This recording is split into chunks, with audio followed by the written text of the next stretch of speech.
আলাইহিস সালাম বলবেন, হে আল্লাহ, কতজনকে আলাদা করে দেব? আল্লাহ রাব্বুল আলামিন বলবেন, প্রতি 1000-এ 999 জনকে জাহান্নামের জন্য আলাদা করে দাও। বলেন ইন্না লিল্লাহ ওয়া ইন্না ইলাইহি রাজিউন। প্রতি 1000-এ 999 জনকে জাহান্নামের জন্য আলাদা করে দাও। আপনি গাণিতিকভাবে এটাকে ব্যাখ্যা করতে যায়েন না।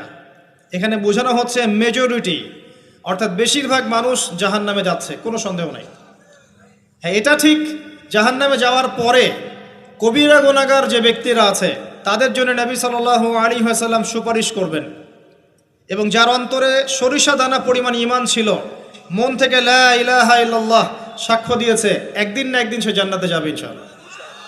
কিন্তু আমরা কি চাইবো জাহান্নামের শাস্তি ভোগ করে জান্নাতে যেতে? জাহান্নাম কি, এটা একটা হাদিস দিয়ে বুঝাচ্ছি। আল্লাহ রাব্বুল আলামিন এই পৃথিবীর সবচেয়ে সুখী মানুষটাকে, এই পৃথিবীতে যার কোনো দুঃখ কষ্ট কিচ্ছু ছিল না,